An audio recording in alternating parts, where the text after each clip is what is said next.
Në vitin 1970, gjeologu i NASA-s, Robin Brett, tha diçka që asnjëherë nuk u publikua në titujt e mëdhenj të gazetave. Pas analizimit të mostrave të shkëmbimeve lunar të sjellura nga misionet Apollo, ai shkroi me gjak ftohtësi në raportin e tij shkencor: "Është shumë më e lehtë të shpjegosh mungesën e hënës sesa praninë e saj." Mendoni pak për këtë. Shkencëtari kryesor i NASA-s, pasi analizoi guri, pluhur dhe të dhënat sismike nga trupi qiellor më i studiuar i njerëzimit, arriti në përfundimin se hëna nuk duhet të ekzistonte. Jo sipas ndonjë ligji misterioz, jo sipas ndonjë teorie konspiracioniste, sipas vetë ligjeve të fizikës dhe kozmologjisë që sundojnë gjithçka që njohim. Por Robin Brett nuk ishte i vetmi. Harold Urey, laureati i çmimit Nobel në kimi dhe një nga astrofizikët më të mëdhenj të shekullit 20, deklaroi publikisht se hëna nuk duhet të jetë atje. Matematicieni dhe shkrimtari shkencor Isaac Asimov, njeriu i cili popularizoi shkencën për miliona njerëz në të gjithë botën, shkroi me bindje se probabiliteti i ekzistencës së hënës si formim natyral i rastit është aq i vogël sa është praktikisht zero. Çfarë e shqetësonte aq shumë këta njerëz? Çfarë pan ata në të dhënat që ne, publikun e gjerë, nuk e dim? Dhe pse NASA mbyllet kur gazetarët bëjnë pyetjet e vërteta? Sot do të shqyrtojmë 5 anomali konkrete të dokumentuara, të verifikuara nga shkenca zyrtare, anomali të cilat secila veç e veç mund të shpjegohet me shpjegime alternative, por të cilat bashkarisht formojnë një strukturë që sfidojnë çdo model ekzistues të formimit të hënës. Nuk jemi duke folur për teorik konspiracionist. Jemi duke folur për të dhëna nga laboratorët e NASA-s, nga universitetet e Princeton, MIT dhe Universitetin e Moskovës, nga revistat shkencore më prestigjioze të botës. Në fund të kësaj udhëtimi, nuk do t'ju japim një përgjigje, sepse shkenca e vërtet ende nuk e ka. Mendoni për një moment se çfarë shihni kur ngrini syt drejt qiellit të natës? Ajo sferë e bardhë, e njohur, e qetë. Ajo ka qenë atje gjatë gjithë jetës suaj, gjatë gjithë jetës së prindërve tuaj, gjatë gjithë historisë njerëzore, dhe duke i gjithmonë aq normale. Por çka nëse kjo normalsi është pikërisht ajo gjë më e çuditshme e gjithçkas? Çka nëse gjëja që ju ka shoqëruar gjatë gjithë jetës suaj është, sipas matematikës dhe fizikës, pamundësia e pamundësive? Hëna është trupi qiellor i vetëm në të gjithë sistemin ton diellor, që kur shihet nga sipërfaqja e planetit që orbitorit, dhe ne e dim se kjo ndodh për tokën, duket saktësisht i njëjtë me diellin. Jo afërsisht, jo pothuajse, saktësisht, me saktësi milimetrike. Kjo do të thotë se gjatë një eklipsi total, hëna mbullon diellin plotësisht dhe pa mbetur as 1 milimetër drite, por edhe pa e mbulluar as 1 milimetër shtesë. Astronomët e quajnë këtë. Dhe ky harmonizim ka ndodhur pikërisht në epokën kur njerëzimi u zhvillua mjaftueshëm për ta vërejtur. Është kjo rastësi? A mund të jetë rastësi matematikisht e ndodhur me probabilitet aq të vogël sa numrat bëhen absurd? Dielli ka diametër prej 1.392.000 kilometrash. Hëna ka diametër prej 3.474 kilometrash. Kjo do të thotë se dielli është pothuajse saktësisht 400 herë më i madh se hëna. Por edhe, dhe ky është fakti që i bën astronomët të ngelin me gojë hapur, dielli ndodhet saktësisht 400 herë më larg tokës se hëna. 400 me 400. Nga kjo vjen harmonizimi. Dy numra identik, dy objekte qiellore me madhësi dhe distance astronomikisht të ndryshme. Dhe rezultati është eklipsi i përsosur. Çfarë probabiliteti kanë dy numra të rastësishëm nga natura të jenë një lloj? Matematikantë Universitetit e Edimburgut në vitin 2015 llogaritën se probabiliteti i kësaj ngjarjeje si fenomeni thjesht natyror të rastit është 1 e pamund, nëse supozohet se madhësia dhe distanca e dy objekteve janë variabla të pavarura. Por le ta lëm matematikën për një moment dhe le të vazhdojmë me të dhëna edhe më shqetësuese. 9 nëntor, viti 1972. Astronautët e Apollo 16 kishin përfunduar misionin e tyre dhe kishin larguar modulin lunar. Por para se të largoheshin, inxhinierët e NASA-s bën diçka shumë specifike. I udhëzuan të dy astronautët të shkaktonin impaktin e modulit të braktisur direkt mbi sipërfaqen e hënës. Shkak i njohur. Të maten dridhjet sismike, të kuptohet struktura e brendshme. Rezultati shkencor që i parashikueshëm, apo ashtu menduan ata. Hëna u godit me forcën ekuivalente të shpërthimit të 125 kg të TNT-së. Dhe pastaj, ndodhi diçka që shkencëtarët në qendrën e kontrollit të Houstoni nuk e kishin parashikuar kurrë. Hëna filloi të vibroj. Jo disa sekonda, jo disa minuta, por për 3 orë e 43 minuta të vazhdueshme, instrumentet sismike të lëna nga misionet e mëparshme regjistruan dridhje sikur të kishin goditur jo një trup solid shkëmbi, por një kamban gjigante metalike.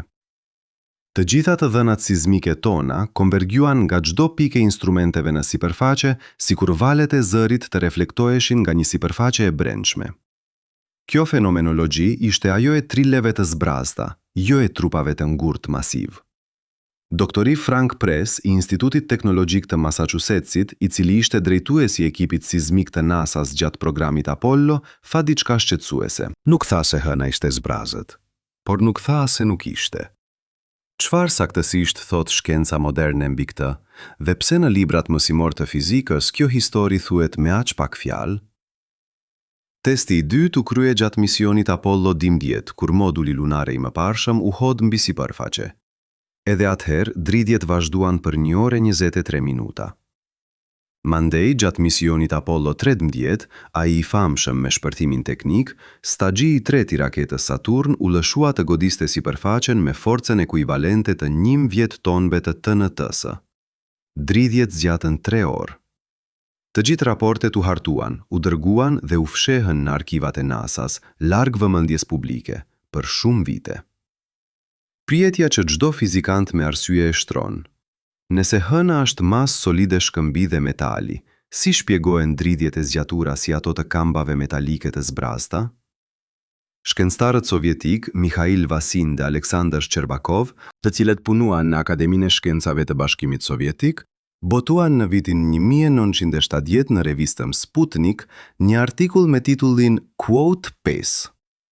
Ata propozuan, bazuar në analizën e të dhënave sismike disponibël deri atëherë, se hëna mund të ketë një bërtam të zbrazët të veshur nga brenda me metal. Teorinë e quajtën QUOTE6. Ata nuk thanë se dikush e ndërtoi. Tanë se fizika e dridhjeve sugjeron zbrazët i strukturore. Instituti i tyre u hodh poshtë, puna u anullua, por të dhënat mbetën. Le ta lëm sismologjin për një moment dhe le të kthehemi te gjeologjia e sipërfaqes, sepse edhe aty gjërat bëhen shumë të çuditshme. Kur misionet Apollo sollën mbi tokë mostrat e para të shkëmbimeve lunar, kimistët e pritën me entuziazmën e fëmijëve para krishtlindjeve. Kishin presupozuar strukturën kimike bazuar në modelet e formimit planetar. Hëna, sipas teorisë dominante, u formua nga ndeshja gjigante e tokës me një objekt matësie Marsit. Para 4 miliardë 50 milion vjetësh, ka ngrirë planetare masive u larguan dhe konvergjuan në orbit për të formuar hënën. Ky model, i quajtur _quote 7_, prashikonte një përbërje kimike specifike. Mostrat lunar duhej të tregonin lëndë të ngjashme me mantelinë e tokës, por ato treguan diçka tjetër fare. Titanium. Teprice pabesueshme titaniumi. Kora e jashtme e hënës, sipas analizave të kryera në laboratoret e NASA-s dhe universitetet e Cornell dhe Berkeley, ka një përqendrim titaniumi 4 herë më të lartë se sa çdo formacion i ngjashëm i njohur në tokë ose në meteoritet e studiuara.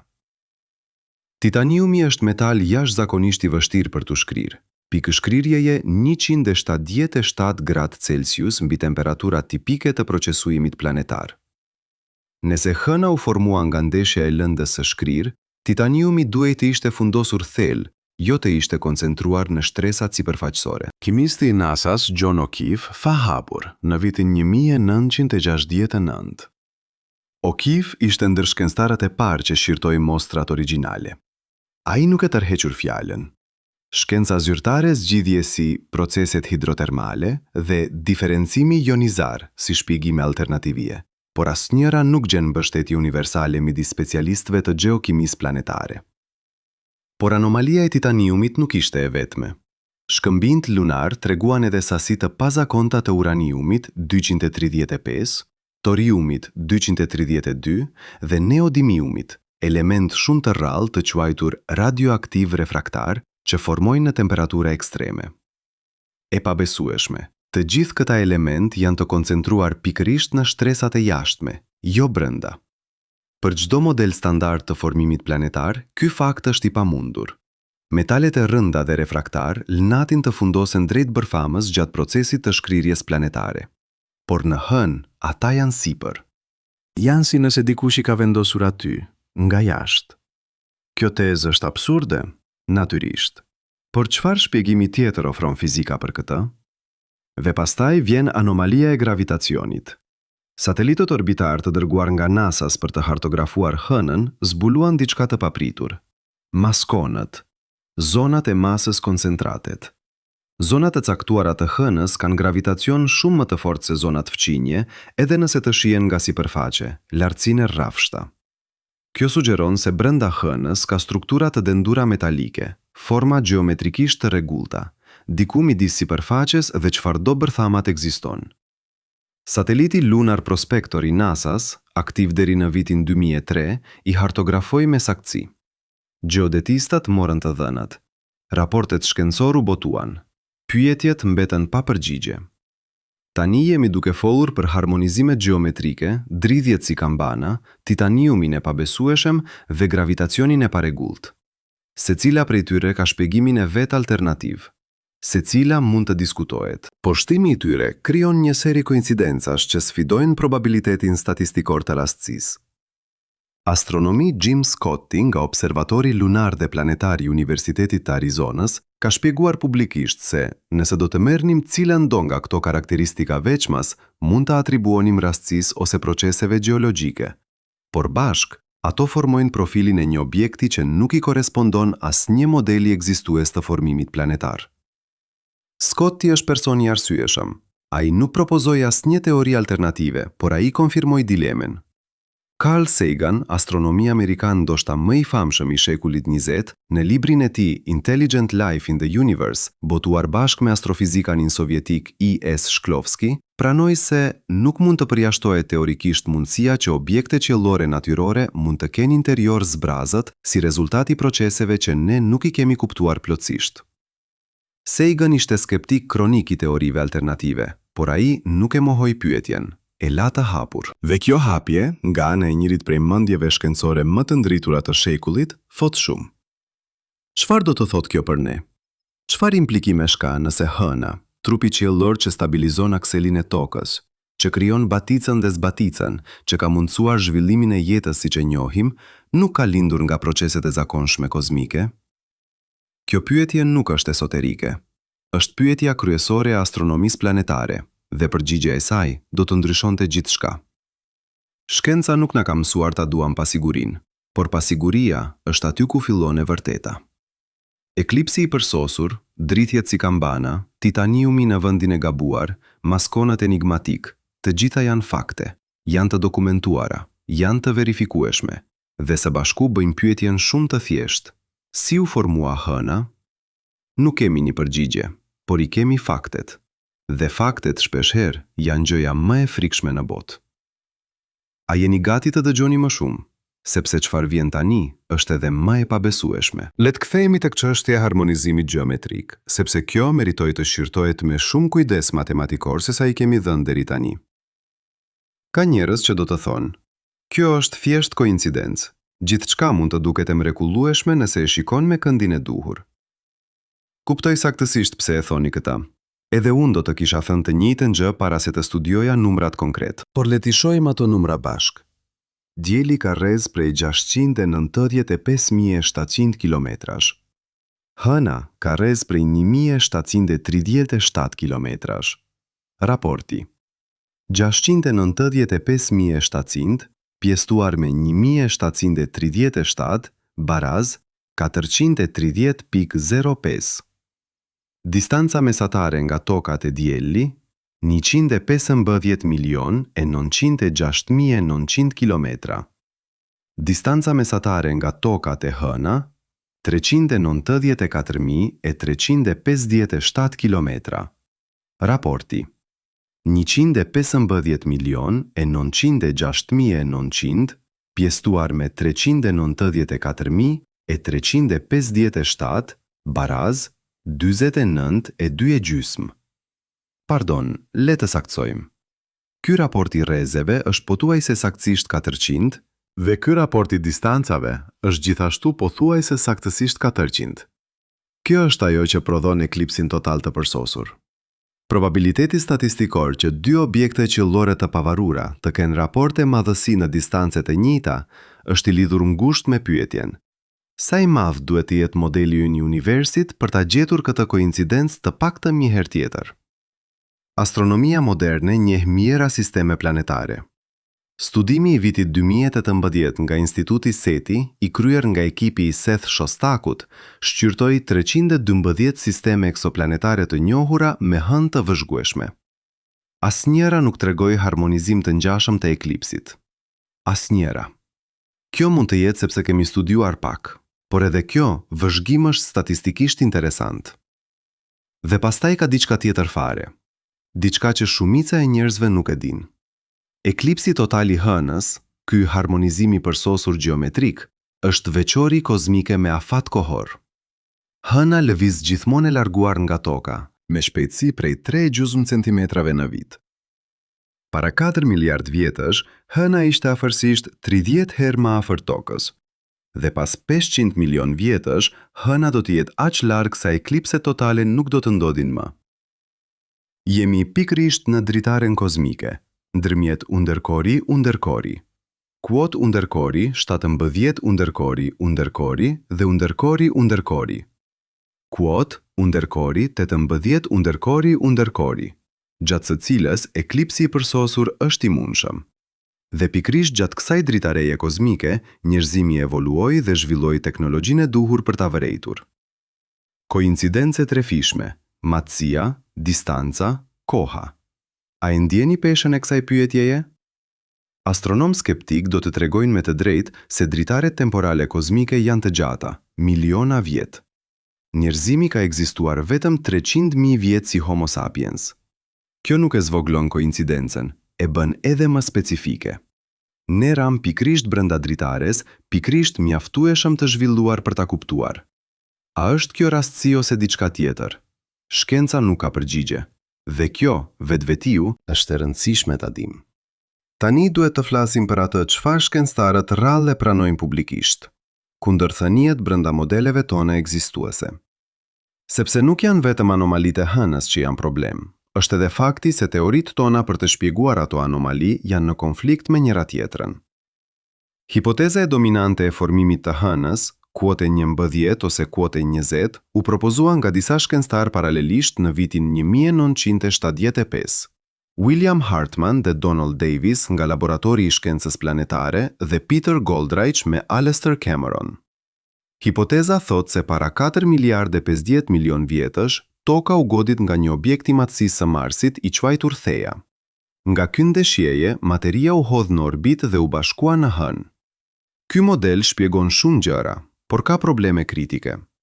Modeli prashikon se hëna duhet të ketë përbërje shumë të ngjashme me mantelinë e tokës, sepse shumica e lëndës erdh nga toka. Mostrat lunar konfirmojnë disa ngjashmëri, por si shpjegohet teprica e titaniumit? Modeli nuk e shpjegon. Si shpjegohen masonët? Modeli nuk e shpjegon. Si shpjegohet dallimi i dendësisë midis dy hemisfereve të hënës? Ana e fshehur ka shtresë kore shumë më të trashë se ana e dukshme. Modeli ofron shpjegime të pjeshme, por asnjë prej tyre nuk është konsensus. Studiuesi Eric Asfaug nga Universiteti i Arizonës propozoi në vitin 2013 një variant alternativ. Toka kishte dy hëna të vogla dhe ato u bashkuan pas ndeshjes ndërmjet tyre. Ky model shpjegon trashësinë asimetrike të korës, por nuk shpjegon titaniumin, nuk shpjegon dridhjet, nuk shpjegon harmonizimin e eklipsit, sepse ky i fundit nga ky model mbetet i paditur dhe i pasqyruar. Dhe pastaj ka edhe shkencëtar që propozojnë diçka krejt tjetër. Hëna u kap nga gravitacioni i toks, pasi u formua gjetk në sistemin diellor. Problemi me këtë model është se kapja gravitacionale e objekteve kaq të mëdhenj kërkon kushte shumë specifike. Dhe sipas llogaritjeve të mekanikës qiellore, kushtet e nevojshme për kapjen e një trupi të madhësisë së hënës jashtë sistemit tok-hën janë praktikisht të pamundura pa prishur orbitën ekzistuese të toks. Prandaj ky model është aktualisht jashtë konsensusit shkencor. Situata aktuale. 3 modele kryesore të formimit, secili me problemet e veta serioze, asnjë i plot, dhe anomalitë e hënës mbeten pa shpjegim të plot. Kjo nuk është diçka që gazetat shkencore bëjnë tituj të mdhenj, por është e vërteta e gjendjes aktuale të shkencës. Ka edhe një fakt tjetër, krejt i pavarur nga ato që kemi diskutuar, që astronomët kanë vërejtur prej dekadash, por kanë guruar ta diskutojnë gjerësisht. Orbita e hënës rreth toks është e rrumbullakët me saktësi të jashtëzakonshme.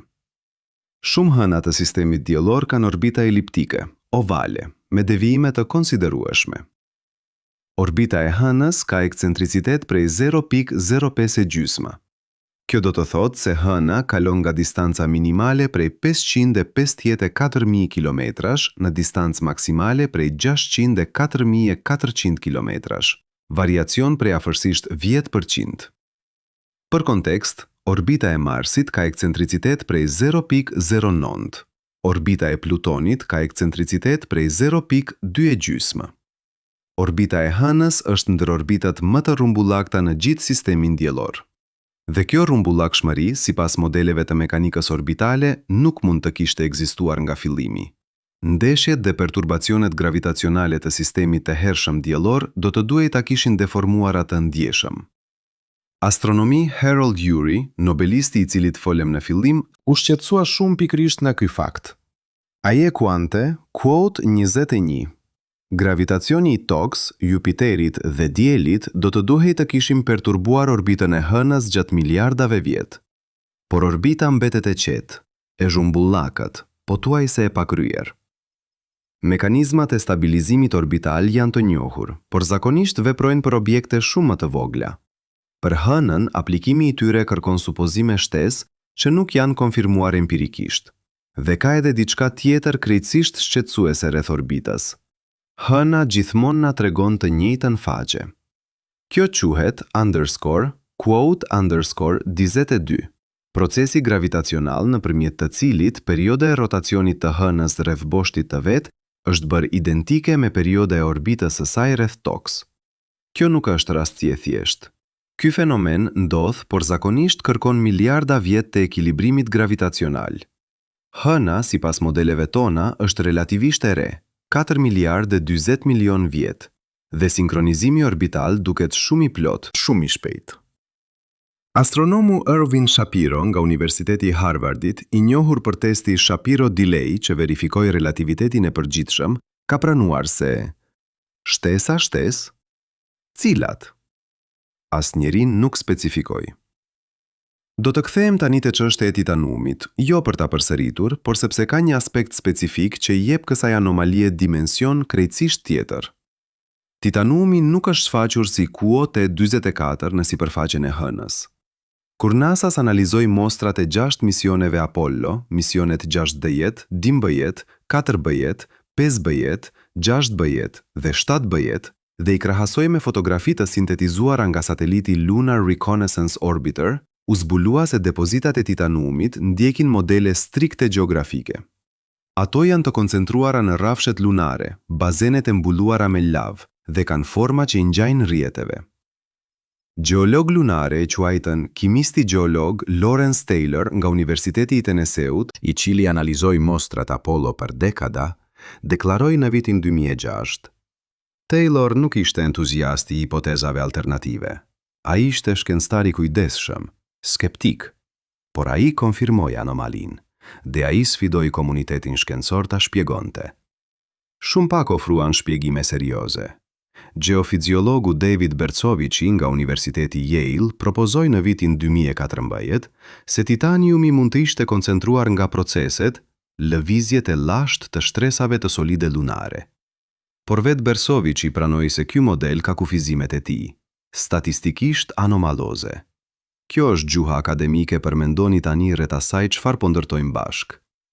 Kemi 5 anomali të pavarura: harmonizimi i eklipsit, matematikisht improbabil, dridhje sizmike si kambana të zbrazda, titan dhe metale refraktare në vend të gabuar, mascon gravitacional të formës gjeometrike dhe orbit sinkronizuese me saktësi të pashpjegueshme. A mund të jetë çdonjëra prej tyre koincidencë? Po. A mund të jenë të 5 bashk koincidencë? Kjo është pyetja matematike, dhe matematika nuk ka dhënë ende një përgjigje të kënaqshme. Disa prej jush ndoshta po mendojnë tani: e kuptoj plotësisht. Ne kemi mësuar me të drejtë të jemi skeptik ndaj afirmacioneve dramatike. Keq interpretimi i shkencës për të mbështetur idet parakose është problem real. Ka shumë njerëz atje jashtë që distortojnë të dhënat e hënës për të gjëra të ndryshme pa bazë. Fizikan janë të irrituar me arsye nga ky trend, por ajo çfarë po shqirtojmë këtu nuk janë interpretimet e blogerëve amator. Janë raportet e NASA-s. Janë artikujt e botuar në revistën Quote 32, Quote 33, Quote 34. Quote. Janë deklaratat e fizikanëve si Harold Urey, Robin Brett, Frank Press dhe John O'Keefe, njerëz me dosie shkencore prej vjetra dekadash. Skepticizmi ndaj teorive alternative është i arsyeshëm dhe i shëndetshëm. Por skepticizmi ndaj të dhënave të verifikuara është diçka tjetër fare. Të dhënat janë ato çfarë janë. Pyetja është, çfarë do të thotë kjo?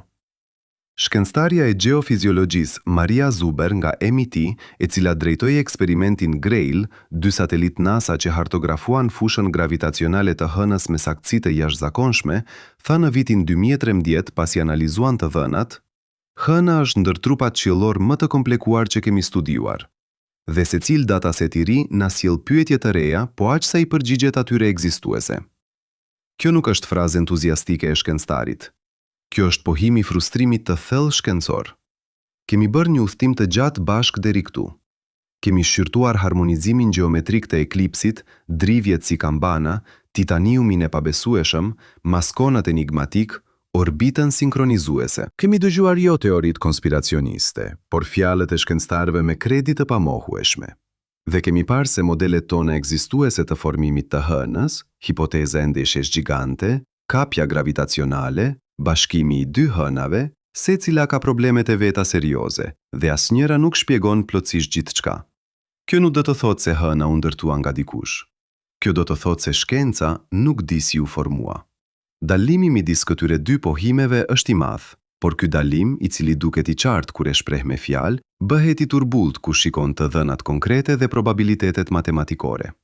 Çfarë do të gjenin shkencëtarët e 2300 kur të rihapnin arkivat e NASA-s të sotme? A do të shihnin shkencëtar të ndershëm duke luftuar me të dhëna reale, duke ofruar hipoteza jo adekuate, duke shpresuar se brezat e ardhshëm do t'i zgjidhin enigmat?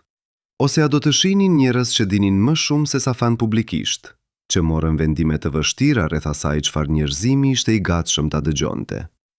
Nuk e dim, por pyetja vetvetiu është e rëndësishme.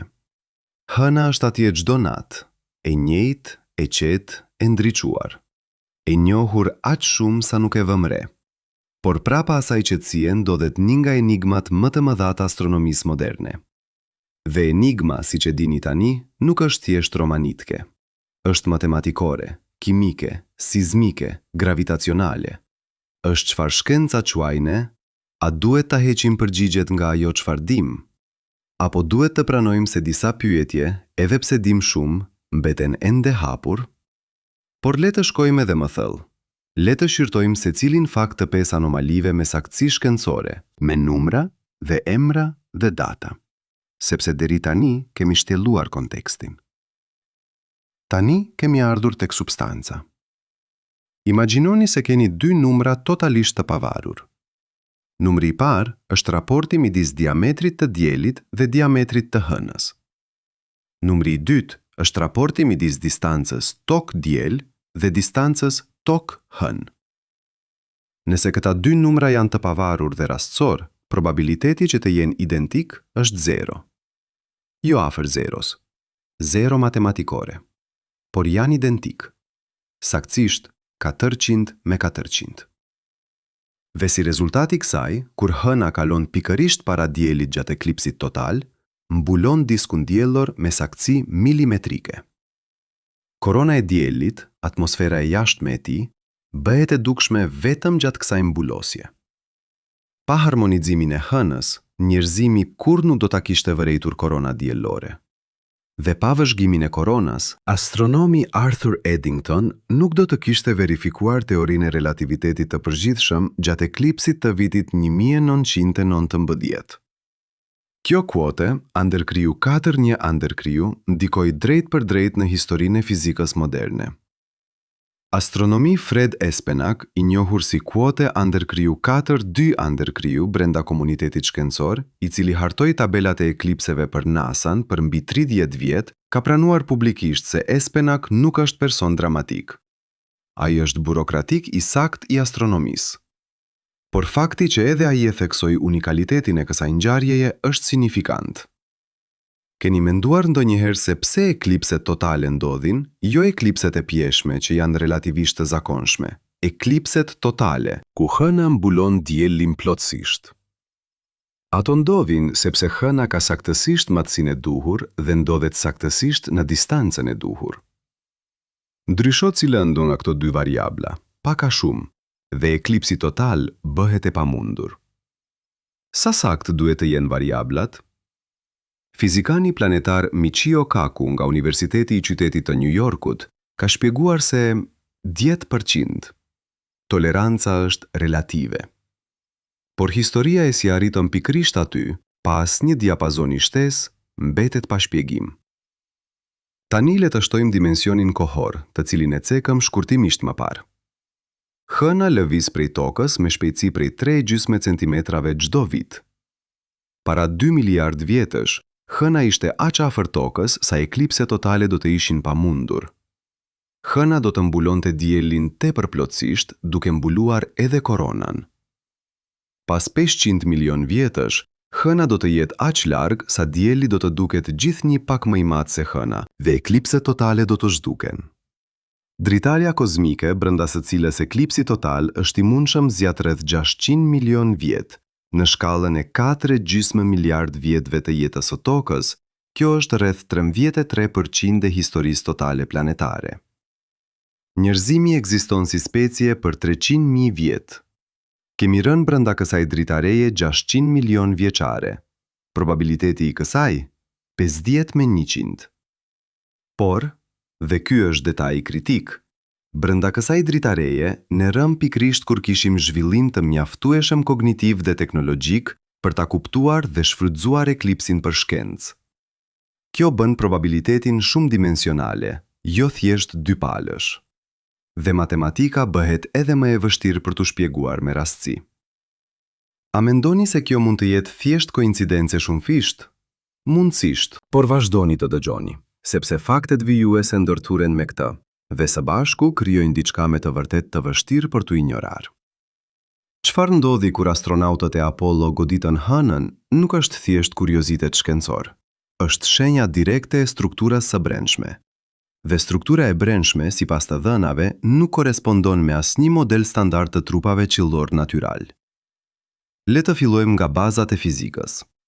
Kur godas një shkëmb solid me çekiç, ai prodhon zë të shkurtër, të shpejtë të shuatur. Kur godas një zhami solid, merr zë pak më të gjatë.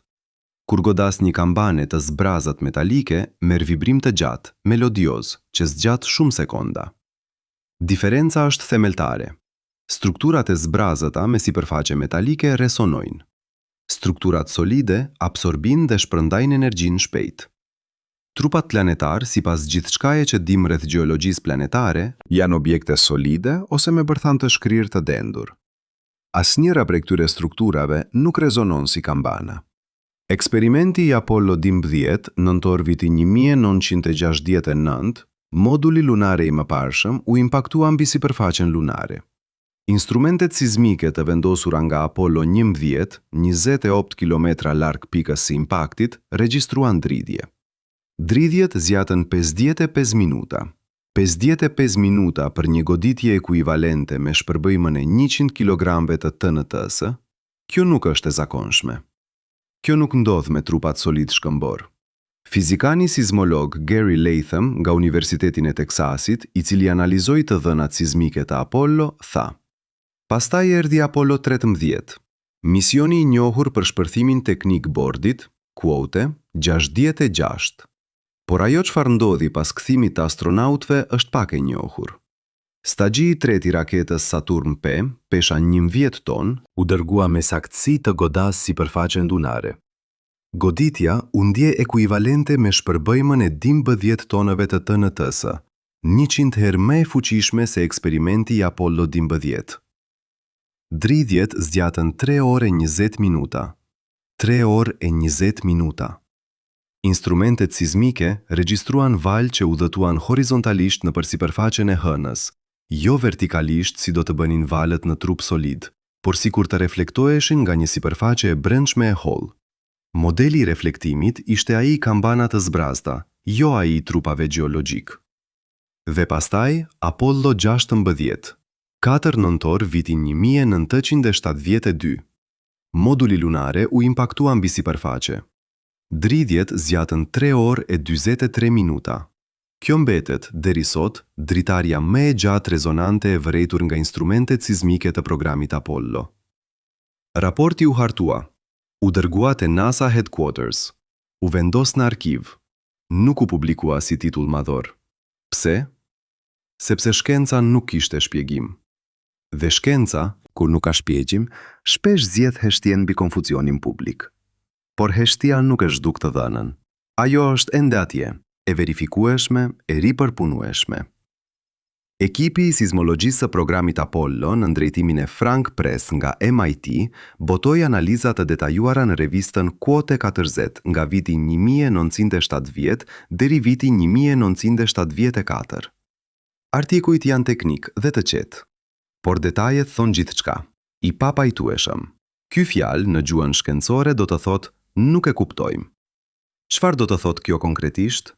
Nëse hëna është e zbrazët ose ka shtresa të brendshme metalike të zbrazta, struktura e saj nuk korespondon me asnjë mekanizëm natyral formimi që njohim.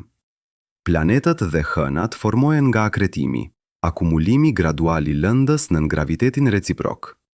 Ky proces prodhon gjithmonë trupa masiv, solid, me dendësi graduale nga sipërfaqja drejt bërtamës.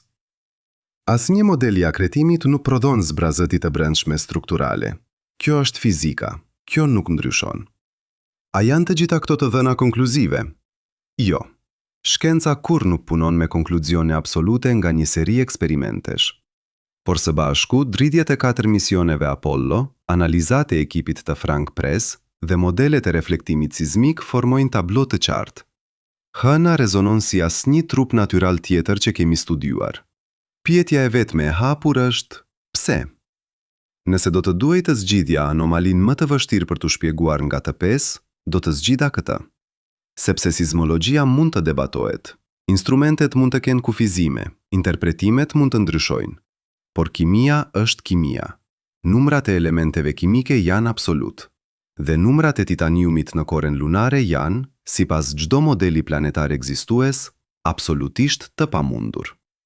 Filloj me bazën e kimisë planetare. Kur një planet ose hën formohet nga materiali shkrirë, procesi i diferencimit, ndarjes kimike sipas densitetit dhe pikës së shkrirjes, është universal. Elementët e rëndë me pikë të lartë shkrirjeje fundosen drejt bërthamës. Elementët e lehtë notojnë sipër. Titanumi, me pikë shkrirjeje prej 1777 gradë Celsius dhe densitet prej 4500 kg për metër kub, duhet të fundoset thellë gjatë diferencimit planetar. Kjo nuk është hipotezë. Ky është ligj themelor i gjeofiziologjisë. Por kora e jashtme e hënës ka titanum dioksid, ilmenite, në koncentrime që variojnë nga 3 deri në 16% në zonat e basenit Marian. Kjo është 4 deri në 6 herë më shumë se çdo formacion i ngjashëm i njohur në Tokë, Mars ose çdo meteor tjetër të studiuar. Shkencëtarët gjeokimistë si Jeffrey Taylor nga Universiteti i Hawait, i cili e ka kaluar karrierën duke studiuar mostrat lunare, ka thënë: Titanium abundance në rrafshet lunare është e paparafituar për çdo trup tjetër qiellor të sistemit diellor. Modelet standard të diferencimit planetar nuk e shpjegojnë dhe nuk mund ta shpjegojnë me instrumentet aktuale teorike. Por titaniumi nuk është i vetëm. Le të flasim për kromin, zirkoniumin dhe jutriumin. Të trija janë element me pikë shumë të lartë shkrirjeje. Ato quhen element refraktar, pikërisht sepse rezistojnë shkrirjes. Sipas gjeofiziologjisë standarde, ato duhet të gjenden me shumë thellë, jo në shtresat sipërfaqësore.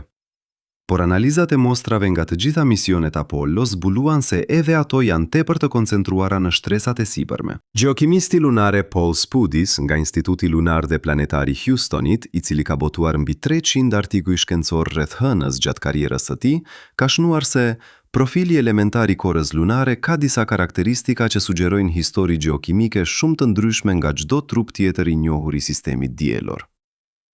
Dhe pastaj vjen rasti i uraniumit dhe thoriumit.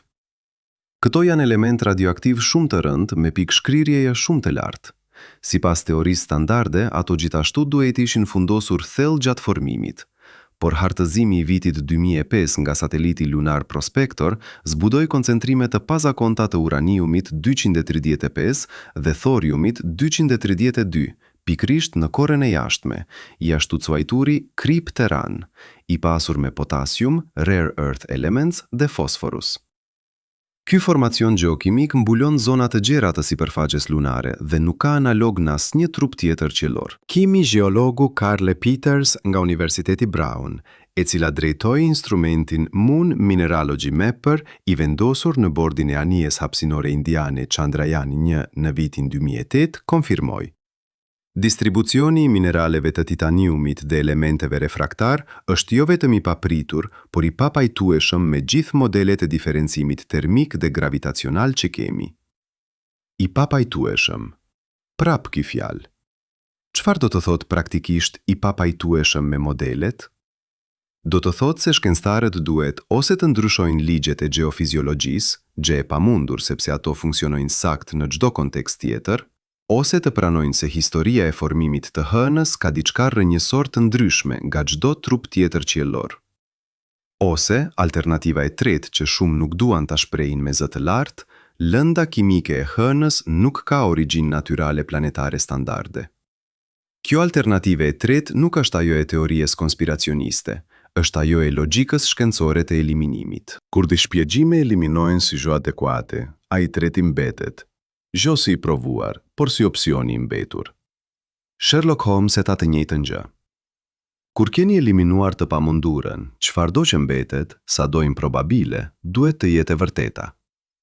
Kjo nuk provon asgjë, por ngre pyetjen e duhur. A e dini çfarë do të thotë kjo për ne? Do të thotë se çdo orë kur ngrini syt drejt qiellit të natës dhe shihni hënën, shihni diçka kimikisht unike në gjithë sistemin diellor. Diçka pa analog, diçka të pakuptueshme. Ndoshta kjo nuk ndryshon asgjë praktike në jetën tuaj, por ndryshon mënyrën si e shihni ato objekt të bardhë të qetë. Dhe ndryshimi i perspektivës ndonjëherë është gjithçka. Kur NASA dërgoi satelitët e parë orbitar rreth hënës në fund të viteve 60, inxhinierët prisnin të gjenin fushë gravitacionale relativisht uniforme. Hëna duket uniforme, nuk ka atmosferë, nuk ka okeane. Duket si sferë rregullt shkëmbi. Pra gravitacioni duhet të jetë uniform, por nuk ishte. Satelitat zbuluan se kur kalonin mbi bazenet e mëdha rrafsh lunare, bazenet e formuara nga impaktet gjigante asteroidale miliarda vjet më parë, gravitacioni rritej ndjeshëm. Jo pak, ndjeshëm. Mjaftueshëm sa të ndryshonte orbitin e satelitit. Inxhinierët quajtën këto zona maskon, shkurtimi concentration masses, zona ku ka koncentrim anomal i masës nën sipërfaqe. Zbulimi ndodhi kur analistët e trajektores vunë re se satelitët devioheshin nga rrugët e parashikuara kur kalonin mbi caktuar bazene lunare. Por gjëja shqetësuese nuk është vetë ekzistenca e maskonëve, është forma dhe vendodhja e tyre.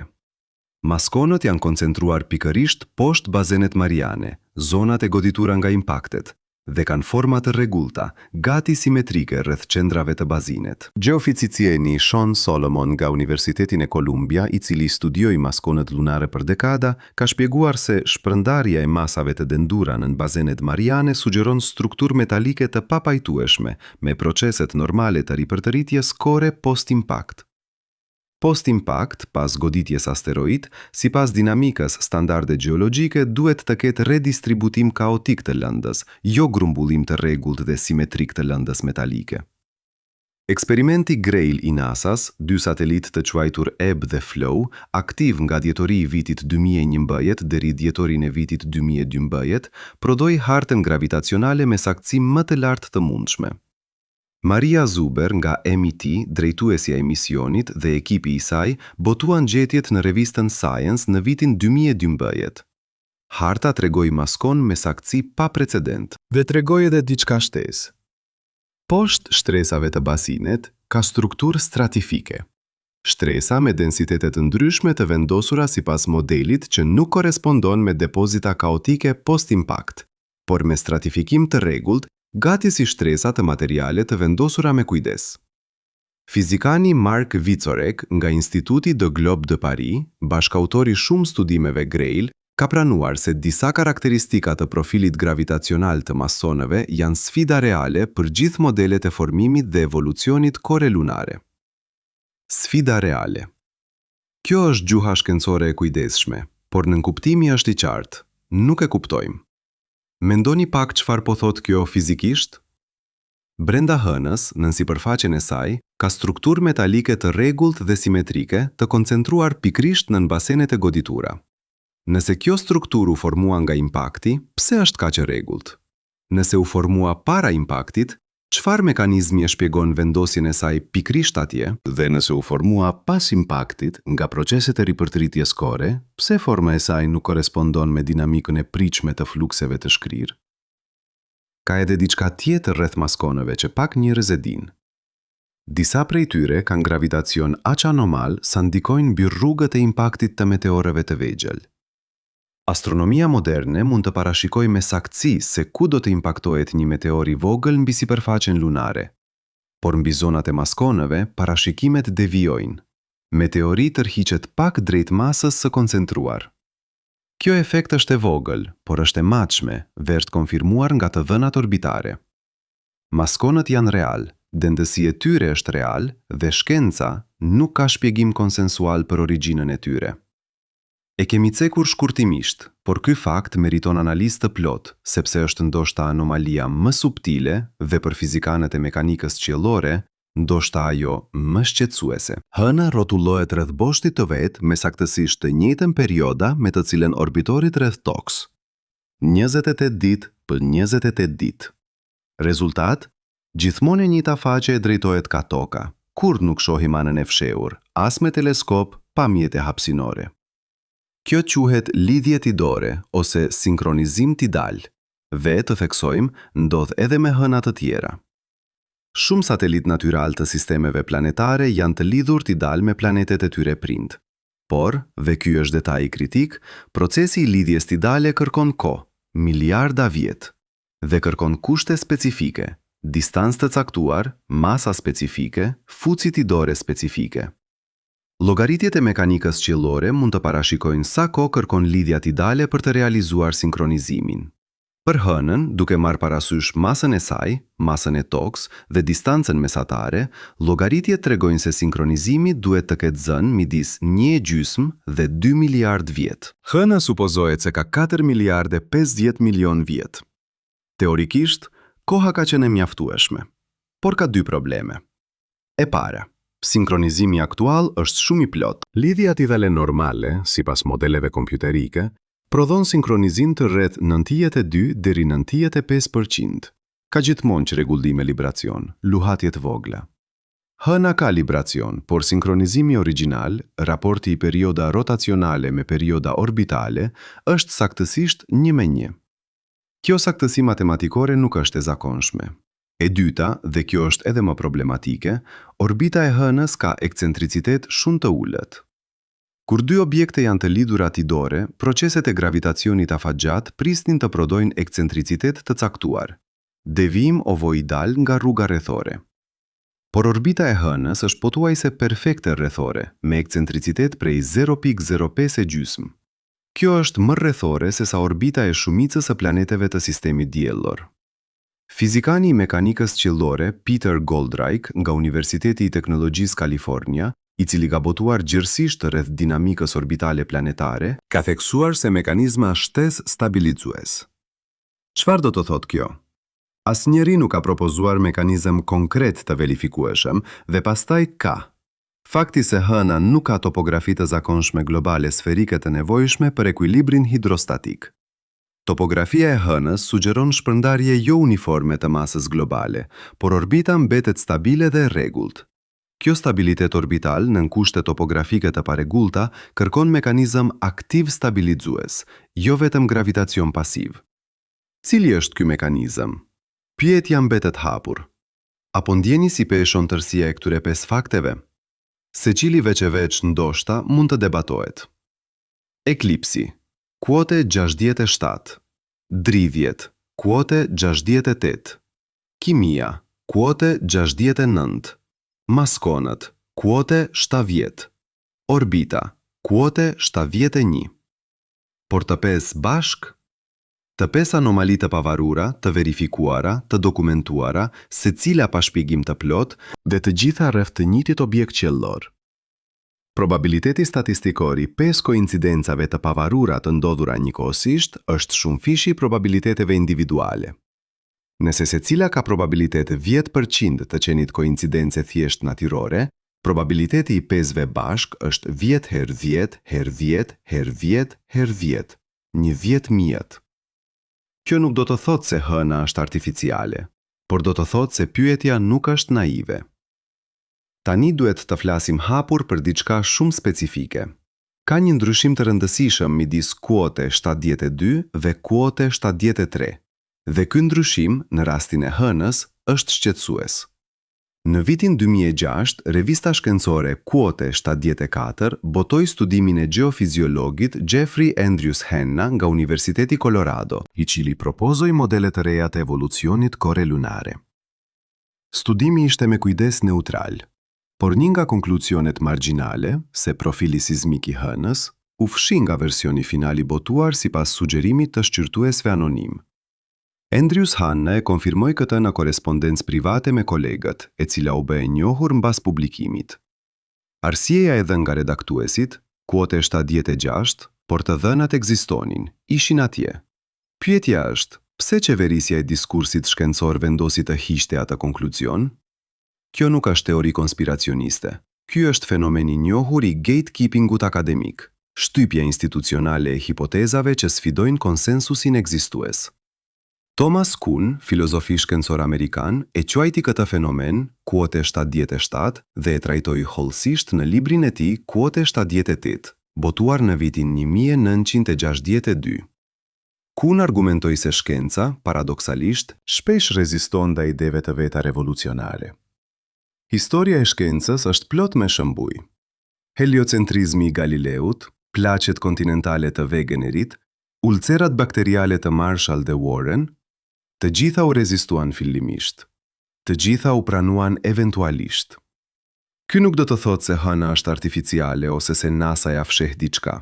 Do të thotë se diskursi shkencor ka mekanizma institucional që pengojnë diskutimin e hipotezave të caktuara, edhe kur të dhënat justifikojnë diskutim.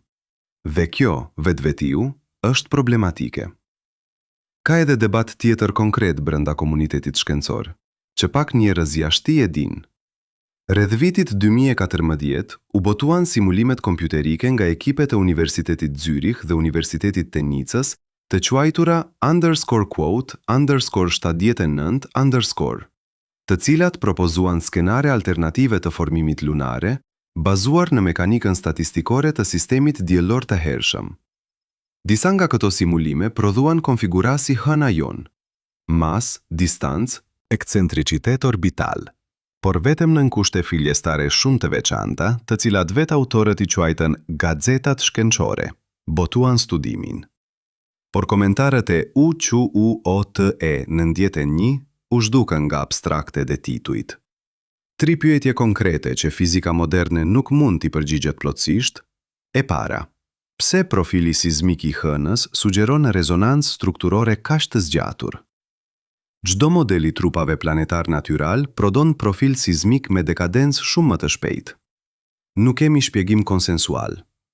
E dyta, pse titanium dhe element refraktar janë të koncentruar në shtresat sipërfaqësore, kur ligjet e gjeofiziologjisë parashikojnë fundosje të tyre drejt bërthamës gjatë diferencimit termik? Nuk kemi shpjegim konsensual. E treta, çfarë mekanizmi ka prodhuar dhe mbajtur sinkronizimin tidal orbital me saktësi matematikore praktikisht perfekte dhe orbitën rrethore me ekcentricitet anomalisht të ulët? Nuk kemi shpjegim konsensual. Richard Feynman, fizikanti I madh amerikan dhe laureati I çmimit Nobel, tha një herë: "Shkenca është besimi në ignorancën e ekspertëve."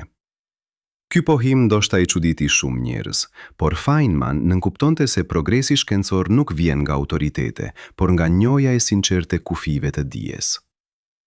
Dhe kufit tanë të dijes rreth hënës janë shumë të mëdhem se sa publikisht pranohet.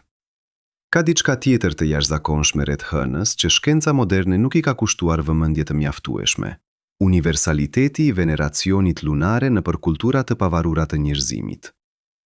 Civilizatat e lashtë njerëzore, të ndara nga okeane dhe kontinente të cilat kurrë nuk kishin kontakt me njëra tjetrën, të gjitha zhvilluan kalendar lunare, mitologji lunare dhe ritual lunare. Sumeria, para 5000 vjetësh, hartoi tabelat e para astronomike duke ndjekur lëvizjet e hënës. Egjipti I lashtë ndërtoi tempujt me orientim që korespondonte me pozicionet lunare. Kultura azteke zhvilloi sistem kalendarik lunare pa asnjë ndikim nga Mesopotamia. Kultura Maja arriti saktësi astronomike lunare të jashtëzakonshme, parashikuan eklipset me saktësi deri në 60 sekonda. Indje e lashtë, Kina, Greqia, Roma, kulturat indigjene të Amerikës, të gjitha e trajtuan hënën si objekt me rëndësi kozmike të veçantë. Kjo universalitet mund të shpjegohet thjesht. Hëna është e dukshme, afekton baticat, ndikon ciklet biologjike. Njerëzit e vëzhguan dhe e liturgjizuan. Ky shpjegim është plotësisht valid, por ka diçka specifike rreth njohurive lunare të kulturave antike që e bën historianët e shkencës të mendojnë.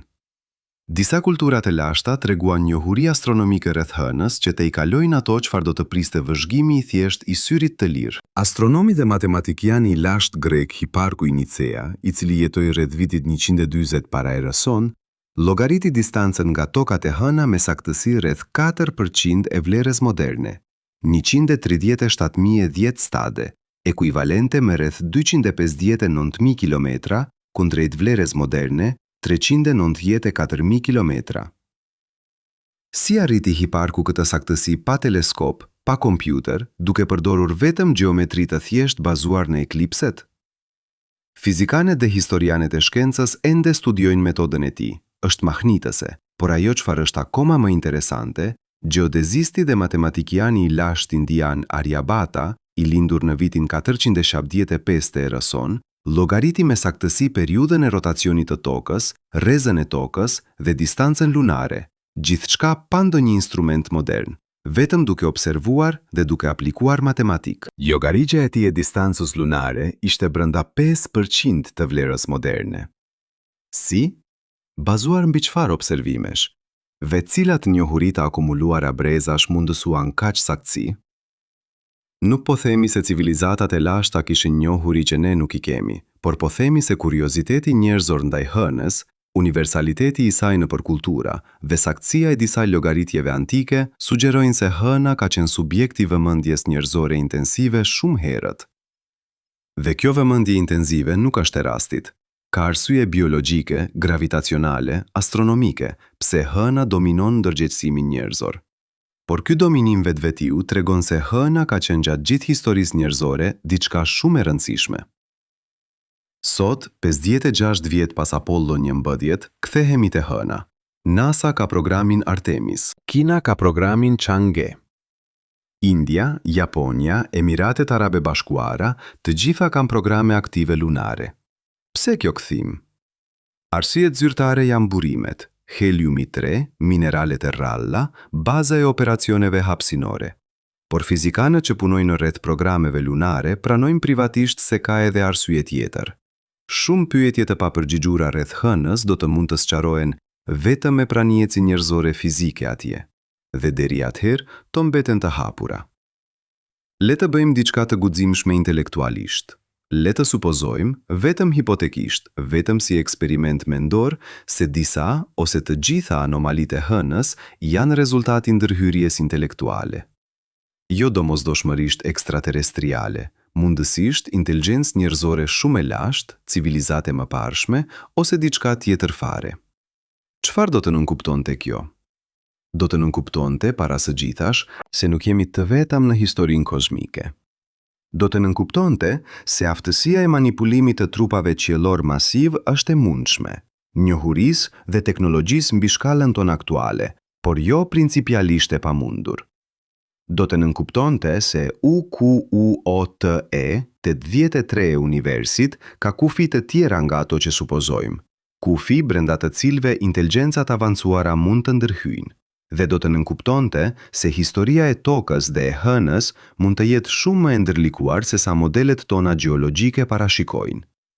Por më e rëndësishme, do të nënkuptonte se hëna, stabilizatori i aksionit të tokës, krijuesi i baticave dhe zbatiqev, burimi i ritmit biologjik njerëzor, mund të mos jetë produkt i aksidentit, mund të jetë kusht i vendosur. Ky supozim hipotetik ka implikacione të thella për biologjin. Pa hënën, jeta siç e njohim ndoshta nuk do të kishte ekzistuar. Pa stabilizimin aksional, toka do të kishte oscilacione klimatike kaotike. Pa baticat, evolucioni i jetës detare drejt tokës ndoshta nuk do të kishte ndodhur. Hëna nuk është vetëm shoqëruese pasive e planetit ton. Është, sipas gjithçkaje që dim nga biologjia evolucionare, kushti mundësuese si ekzistencës son. Nëse kjo kushte u vendos, pa marrë parasysh nga kush ose nga çfarë, atëherë ekzistenca jon është, në kuptimin më të thellë, e barasanshme me qëllimin. Jo në kuptim teologjik, në kuptim logjik. Nëse kushti për ekzistencën tënde nuk është rastësi, por vendosje, atëherë ekzistenca jote rrjedh nga qëllim. Kjo ndryshon gjithçka, jo si fakt i verifikueshëm, por si hipotezë filozofike e justifikuar nga anomalitë konkrete. Astronomi Carl Sagan, i cili gjatë gjithë jetës së tij argumentoi me zell kundër kuote 84 dhe kuote 85, pranoi megjithatë në librin e tij Kuote 86, botuar në vitin 1994, koto 87. Sagan nuk ofroi alternativë, thjesht la hapësinën hapur. Ndoshta gjithë pyetja e gabuar është kuote 88, ndoshta pyetja e duhur është kuote 89. Jo si fakt, si hipotezë testit, si mjet i ekspansionit të kuadrit ton konceptual. Sepse kuadri konceptual kufizon pyetjet, dhe pyetjet kufizon përgjigjet. A jeni gati ta shtroni pyetjen e saktë? A jeni gati të konsideroni jo si besim, por si hipotezë shkencore të hapur, se ajo gjë e bardhë dhe qetë mbi qiellin e natës mund të jetë shumë më e ndërlikuara se çfarë modelet tona lejojnë ta imagjinojmë? Kemi udhëtuar shumë gjatë kësaj analize. Kemi shqyrtuar matematikën e eklipsit, fizikën e dritjeve sismike, kiminë e titaniumit, gravitacionin e maskonëve, mekanikën e orbitës. Kemi dëgjuar shkencëtar të vërtet duke shprehur vërejtje autentike. Kemi parë institucionet akademike duke ngurruar rreth hipotezave që sfidojnë konsensusin. Por tani dua t'ju pyes diçka tjetër krejtësisht, jo rreth hënës, rreth jush. Kur ngrini syt natën dhe shihni hënën, çfarë ndihni? Kjo pyetje nuk është retorike, është pyetje e saktë.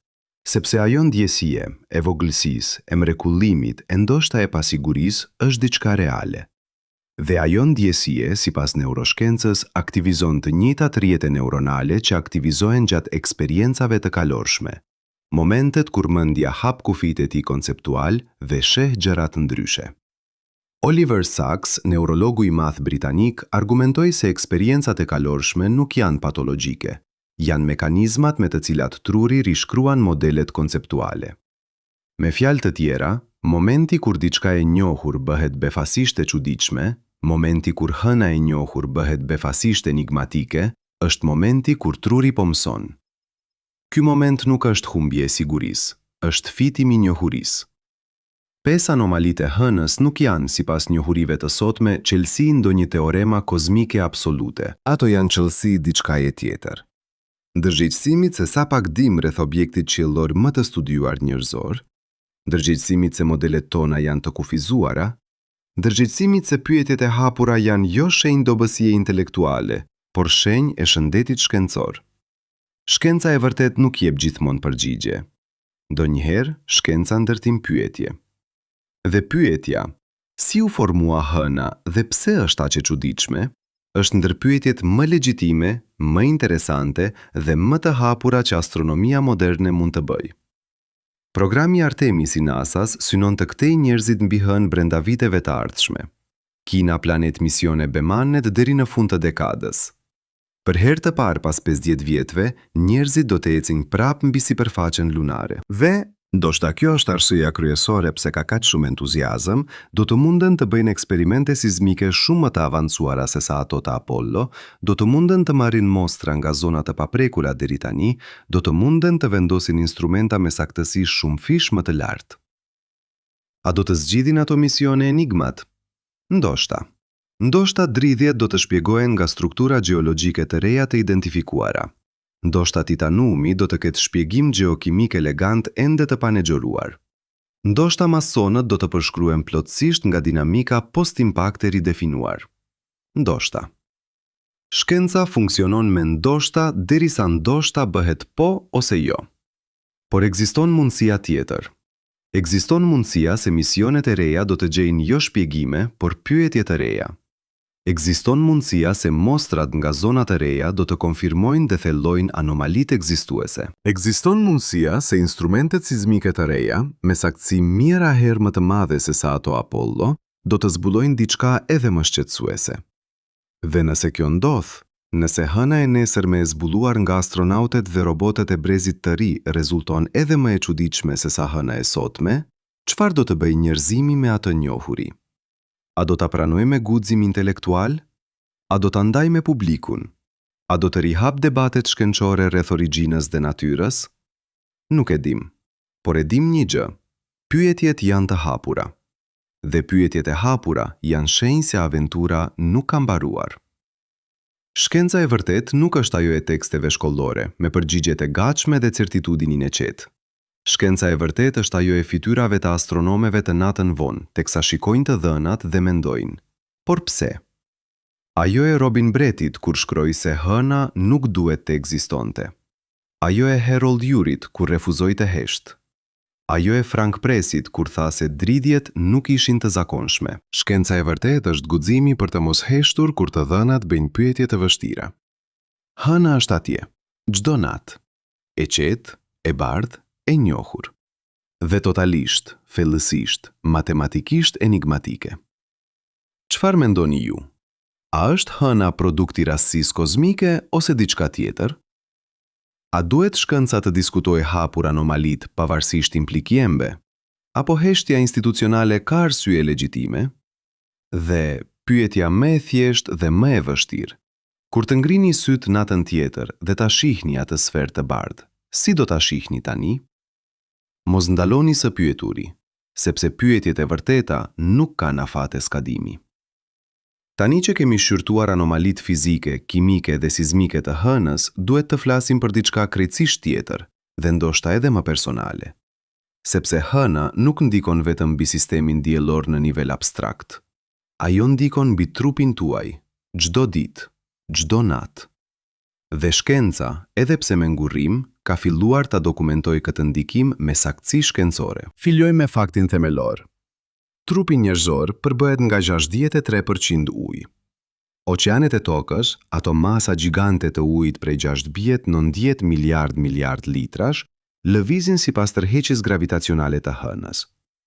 Baticat dhe zbaticet janë manifestimi i dukshëm i kësaj lidhje.